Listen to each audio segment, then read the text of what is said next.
So hello guys, good afternoon. Nagawa po tayo ng avocado. Gawin po natin, lalagyan po natin ng milk at sugar. So ganito.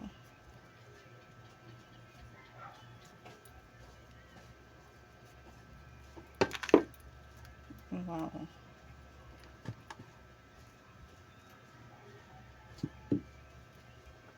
So ganun natin. Tsarahin.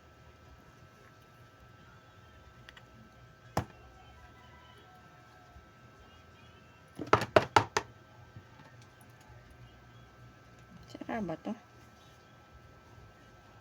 Mm. Mm.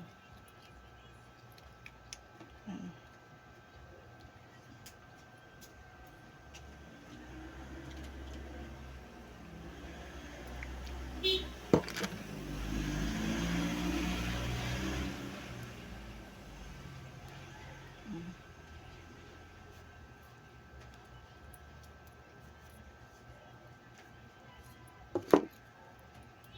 Hmm? Parang may mga ano siya ah. Tikman ko nga.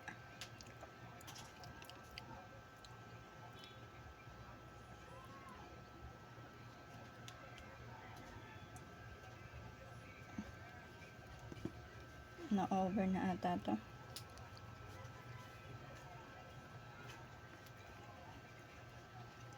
Lalagyan natin siya ng ano, milk at sugar. Favorite ng mga bata.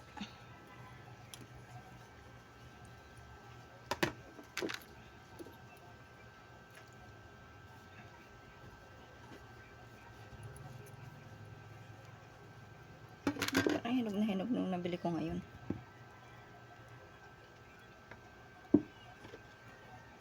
Parang may mga ano sila. Sakit.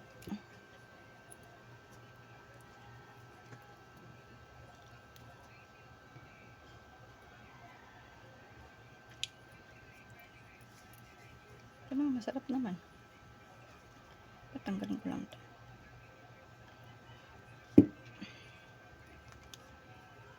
Kunin natin yung ano, laman.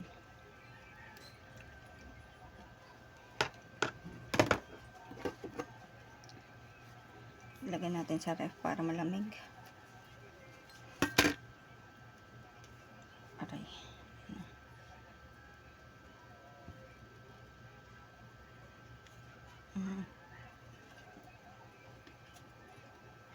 Tapos alam nyo ba guys, pwedeng gamitin yung buto.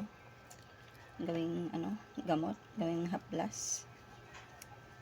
Yes. Tama po kayo nang narinig. Buto ng avocado. Pwede pong gawing haplas. Lalo na po sa mga masasakit ang katawan. Sa sugat, pwede rin siya.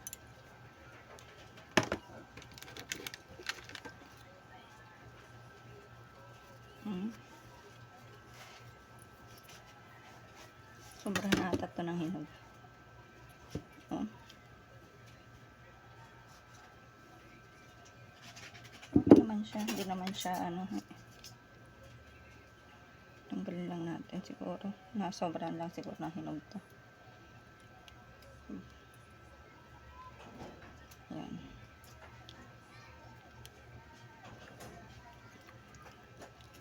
Sarap naman siya.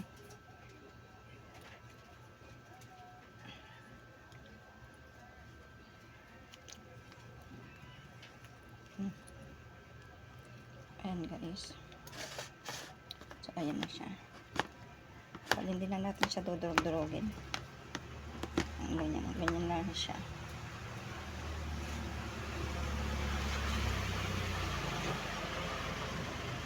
Lalagyan natin ng ano na lang, powder milk.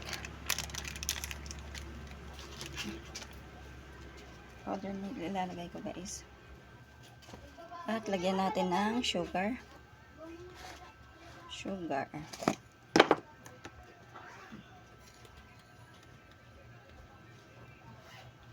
na siguro yan. Tapos, i-mix natin.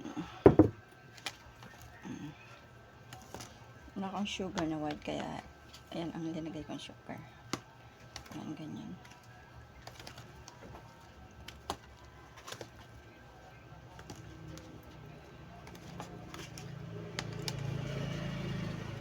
Hindi yan. Tapos palamigin lang natin konti. Tapos pwede nang kainin. Ayan, mix muna natin. Mix lang. Mekos. Ganyan guys. Ganyan siya ka creamy. Diba? Pwede rin naman din yung lagyan ng milk at sugar to. Pwede yung diretso na kain. Pero kasi sa mga bata po kasi nakakain. Ayaw ng ganong pure lang. Kaya nilagyan ko siya ng milk at sugar. Sarap.